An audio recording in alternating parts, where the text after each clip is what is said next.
First January 2013 এক নারী সে মাঠের পাশে একটা ছোট্ট ঘর করে একাই থাকে। তার ছেলে মেয়ে বাইরে থেকে, হাজবেন্ড অনেক দিন আগে মারা গেছে। কালনার ধাত্রী গ্রাম। সবাই সেই দিন নিউ ইয়ার সেলিব্রেশন করছে, সবাই পিকনিকে ব্যস্ত, কিন্তু ওই বাড়ির ওই নারীর সেটাই ছিল শেষ দিন। একদিন পর তার প্রতিবেশীরা তার মৃতদেহ তার ঘরের মধ্যে থেকে পায়। তারপর পুলিশ তদন্ত করে, কিন্তু পুলিশ তদন্ত করে কোনো ক্লু পায় না। এক তো এই নারীর কোনো শত্রু ছিল না, তার জমি জমা প্রপার্টি কোনো কিছুই ছিল না। তাহলে মারলো তো কে মারলো?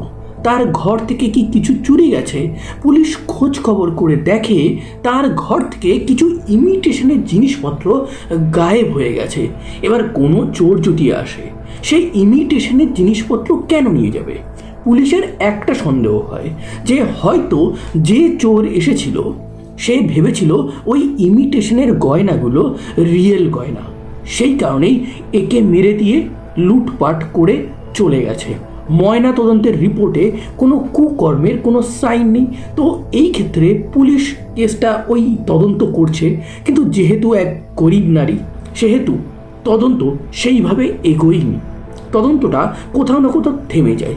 কিন্তু 27শে জানুয়ারি ওই ধাত্রী গ্রামে পুলিশ স্টেশন হচ্ছে কালনা, সেইখানেও এক নারীর উপর মারাত্মক এক অ্যাটাক হয়।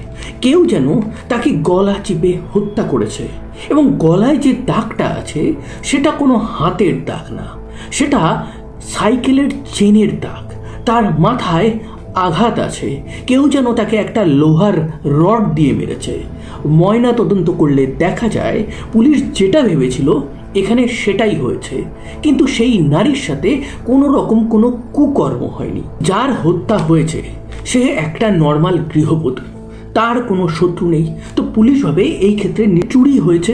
তো সেই চুরির অ্যাঙ্গেলটা পুলিশ দেখতে গিয়ে দেখে যে ছোট ছোট দুটো কানের দুল চুরি হয়েছে, তার মূল্য খুব একটা বেশি না। তো পুলিশ এই কেসটা তদন্ত করে, কিন্তু সেই তদন্তটা খুব একটা বেশি দূর এগোয়নি। কালনা থানাতে এরকম দুটো ঘটনা একই গ্রামে ঘটে যাওয়ার পর সেই গ্রামের মানুষরা মনে করতে থাকে নিশ্চয়ই কেউ তন্ত্র মন্ত্র করছে, এবং সেই কারণে এই দুটো মানুষকে মেরেছে। অনেকে আবার বলতে শুরু করে তাদেরকে ভূতে ধরেছে। পুলিশ সেই গ্রামে মাইকিং করে, যেহেতু গ্রাম্য এরিয়া, মানুষের ভয় পাওয়াটা খুবই স্বাভাবিক। এবং ওই গ্রামে একটা চল ছিল যে ছেলেরা বড় হওয়ার পরেই অন্য রাজ্যে বা কলকাতায় কাজে চলে যেত। তো সেই ক্ষেত্রে পুলিশ মাইকিং করে সবাইকে নজরদারি রাখতে বলে। রাত্রেবেলার নাইট টিম গঠন করা হয়। এবার কালনা থেকে আমরা সোজা চলে যাই দুদিন পর, মানে 29শে জানুয়ারি মেমারিতে। মেমারি আর কালনার দূরত্ব খুব একটা বেশি না। এবার এই মেমারিতে এক নারী কিনা বিধবা, যার 2 মেয়ে আছে। এক মেয়ের বিয়ে হয়ে গেছে আর এক মেয়ে বর্ধমান কলেজে পড়াশুনো করে। তার মৃতদেহ যেদিন সে মারা যায় তার পরের দিন তার মেয়ে কলেজ থেকে এসে ডিসকভার করে। পুলিশ কেসটা তদন্ত করে, দেখে বাড়িতে ছোট ছোট যে সোনার গয়না ছিল সেগুলো চুরি গেছে, কিছু ইম্পর্টেন্ট জিনিসও চুরি গেছে। বডিটা ময়না তদন্তের জন্য পাঠিয়ে দেয়, এবং ময়না তদন্তের যখন রিপোর্ট আসে সেই রিপোর্টটাতে বলা হয় গলায় দাগ আছে, সেটা মোস্ট প্রবাবলি কোনো সাইকেলের চেন। মাথায় একটা ভারী বস্তুর আঘাত আছে, হয়তো কোনো রড দিয়ে আঘাত হয়েছে, কিন্তু এই নারীর সাথে কোনো কুকর্ম করা হয়নি। এবার এটাও একটা গ্রামে ঘটেছে। এবার গ্রামে যখন কোনো কেস ঘটে সেইগুলো পুলিশ সলভ করে মেইনলি খবরিদের মাধ্যমে। গ্রামে তো আর সিসিটিভি ক্যামেরা থাকবে না, আর আমি বলছি 2013 ঘটনা। আর গ্রামের কেসগুলো পুলিশ কিন্তু খুব একটা ইম্পর্টেন্স দিয়ে দেখে না। তো এই ক্ষেত্রে এই যে 3টে কেস পরপর 2টো থানায় ঘটলো, সেই 3টে কেসই কোল্ড কেস হতে চলেছিল যতক্ষণ না 2018 আসে। 5 বছর এই টাইপের ঘটনা ওই এরিয়াতে কমে যায়, মানুষ এই ঘটনাগুলো ভুলেও যায়, ওই 3টে কেস আনসলভডই থেকে যায়। কিন্তু 2018 সালে এক ব্যক্তি এক নারীর বাড়িতে আসে, যার নাম হচ্ছে সরস্বতী বালা। আমি এখানে নামটা চেঞ্জ করে দিয়েছি। তো সেই ব্যক্তি একটা লাল হেলমেট পরে আছে, লাল বাইক নিয়ে এসেছে। ঠিক দুপুর 1:30টার সময় সে খেতে বসবে। দ্যাট দ্য মোমেন্ট সেই লোক এসে বলে মিটার চেক করব। এবার মিটার চেক করতে তো ওরকমভাবেই আসে, বেশিরভাগ সময় কেউ হেলমেট পরে আসে না, সেভাবেই হয়তো তাড়াতাড়ি আছে মিটার রিডিংটা নিয়েই চলে যাবে, এই কারণে হেলমেটটা খোলেনি। সে বাড়িতে যেই না ঢোকে অমনি সরস্বতী বালার উপর অনেকবার অ্যাটাক করে। সে ভাবে যে সরস্বতী বালা মরে গেছে, সে রক্তাক্ত অবস্থায় মেঝেতে পড়ে আছে।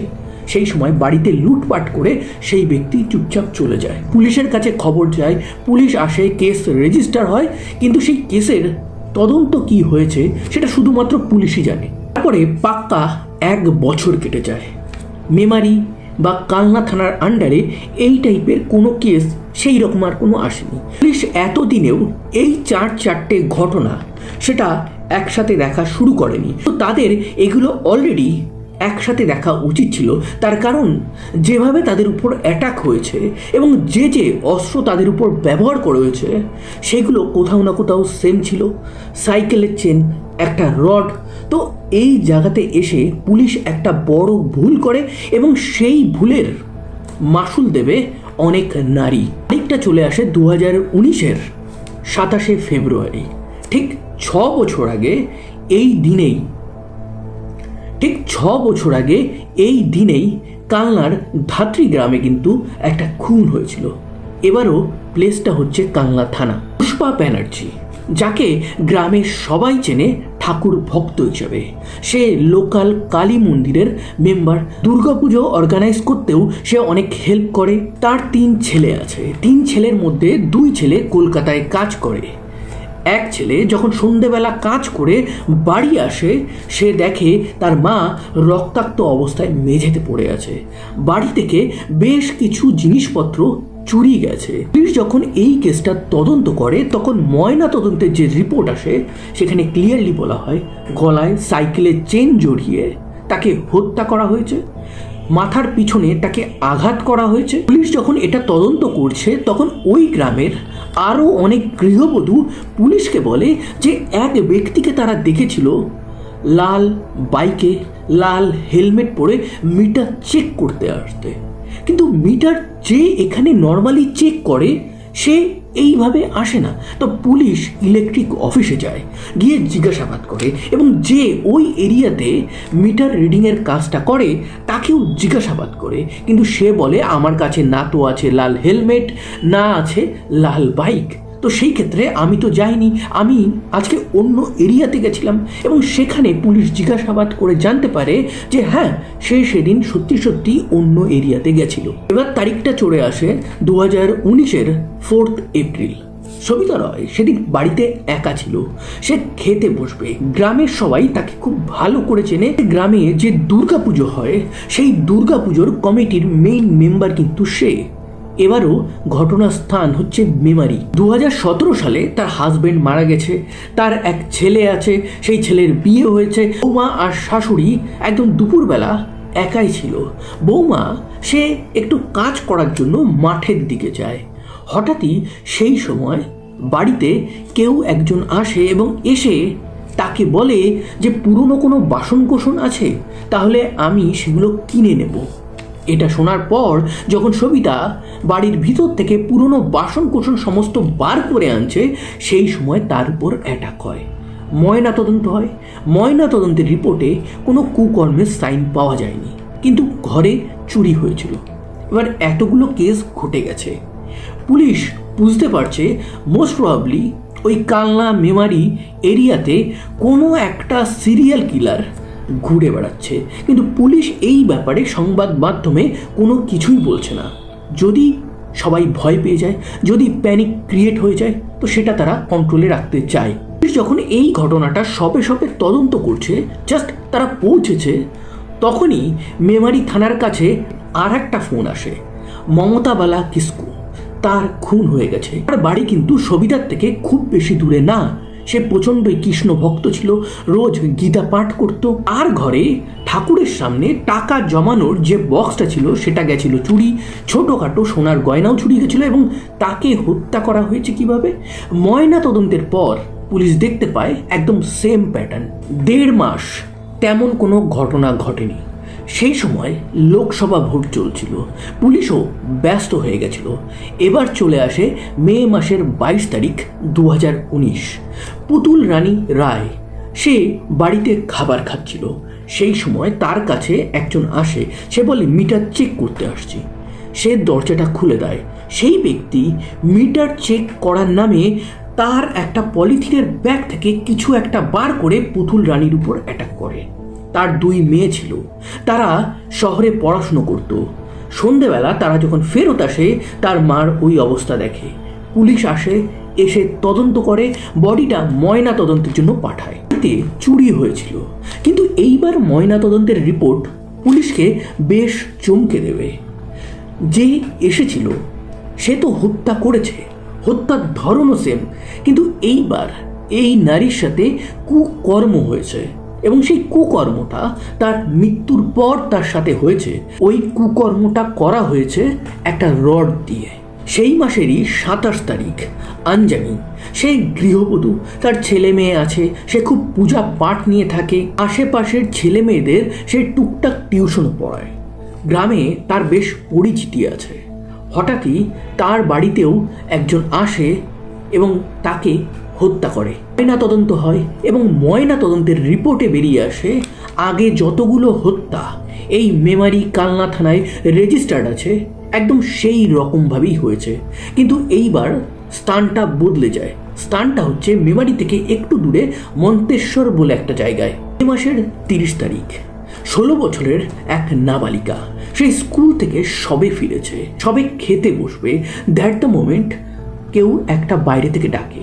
সে বাইরে আসে এবং বাইরে আসা মাত্রই তার উপর অ্যাটাক হয়। সেই সময় বাড়িতে কেউ ছিল না।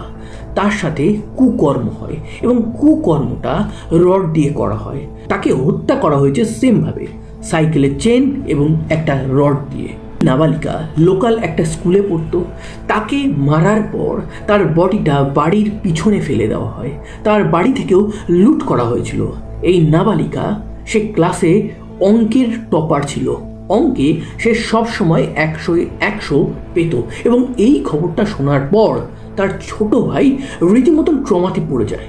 সে কথা বলা বন্ধ করে দেয় শকে। তার দিদির সাথে এটা কে করলো।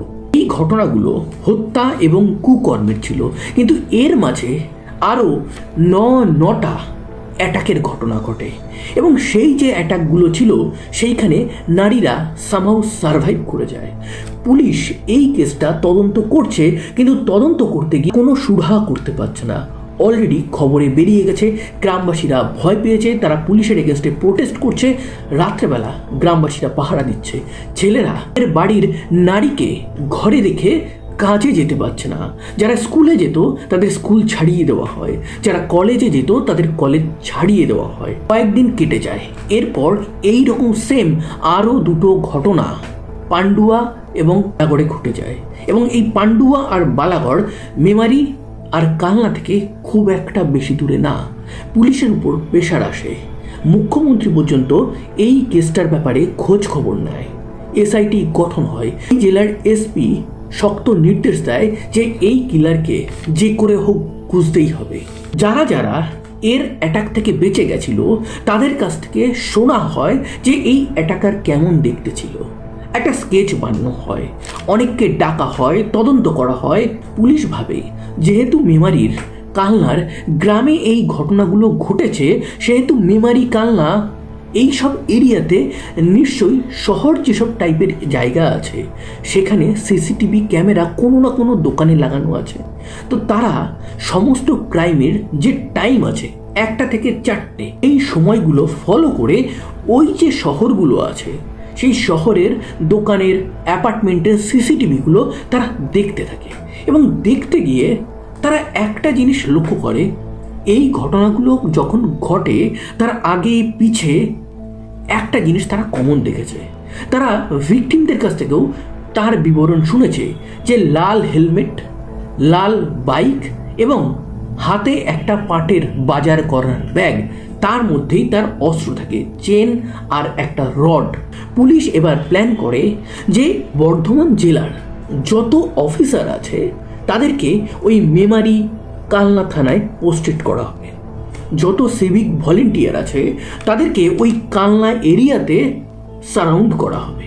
এতে পুলিশের আরও একটা রিস্ক বেড়ে গেছিল যে যদি এই সিরিয়াল কিলার অন্য এরিয়াতে চলে যায় এই খবর পেয়ে, বা অন্যান্য জায়গায় যদি ক্রাইম বেড়ে যায়, তখন পুলিশের উপরই আবার দোষ দেওয়া হবে। কিন্তু পুলিশ এই রিস্কটা নেয় এবং পুলিশ ভেবেই নিয়েছিল যেহেতু সিরিয়াল কিলার, কয়েকদিন চুপ থাকার পর সে আবার এরকম কোনো না কোনো ঘটনা ঘটাবে এবং কোথাও না কোথাও সে ভুল করবে। আগের প্রত্যেকটা যে ক্রাইম হয়েছে সেই ক্রাইমের মধ্যে একটা ক্রাইম স্পটে কিন্তু একটা চেইন পাওয়া গেছিলো, একটা লাল হেলমেটও পাওয়া গেছিলো। যারা বেঁচে গেছিল তাদের কাছ থেকেও শোনা গেছিলো লাল হেলমেট। রাস্তায় সেই সিসিটিভিগুলো তারা যখন দেখছিল এক এক করে, তখন দেখতে পায় ক্রাইমের আগে এবং পরে এক ব্যক্তি সেজে গুজে একটা বাইক নিয়ে পুরো হেলমেট পরে হেলমেটের কাঁচ নামিয়ে একবার গেল আর খানিকক্ষণ পর আবার এলো। তাহলে এই কি সেই ব্যক্তি? এবার সবাইকে অর্ডার দিয়ে দেওয়া হয় যে এই রকম একটা বাইক, এই রকম এক ব্যক্তি তাকে রাস্তায় দেখতে পেলেই দাঁড় করাবে, অ্যারেস্ট করবে, তাকে আমরা তদন্ত করব। বাইকের নাম্বারটা ঠিক করে দেখা যায়নি, পুলিশ খুঁজতে থাকে। এবার তারিখ চলে আসে 2019-এর জুন মাসের 2 তারিখ। সেদিন তার উপর নাকা চেকিং চলছে এবং সেই নাকা চেকিংয়ে 2 সিভিক ভলেন্টিয়ার পার্টিসিপেট করেছে এবং তাদের নাম হচ্ছে অনির্বাণ ঘোষ আর আরেকজনের হচ্ছে খোকন সাঁতরা। হঠাৎই একটা বাইক এসে অনির্বাণ ঘোষের পায়ে লাগে। এবার অনির্বাণ ঘোষ তার সাথে ঝগড়া করতে শুরু করে এবং দ্যাট দ্য মোমেন্ট একটা লাল হেলমেট পরিহিত মানুষ লাল বাইক নিয়ে নাকা চেকিং ভেঙে সোজা এগিয়ে চলে যায়।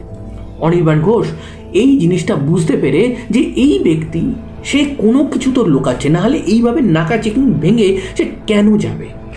সঙ্গে সঙ্গে সে সামনের পোস্টে ফোন করে দেয় এবং শেষমেশ তাকে দুপাশে মাছ থেকে একটা রাস্তা যাচ্ছে এই রকম জায়গায় দাঁড় করানো যায় এবং তাকে অ্যারেস্ট করা হয়। এবং অ্যারেস্ট করে তাকে যখন থানাতে আনা হয়, সে বলে যে খুন করেছি, আপনারা অ্যারেস্ট করেছেন। সে একদম বিন্দাস আছে। পুলিশ জিজ্ঞাসাবাদ শুরু করে।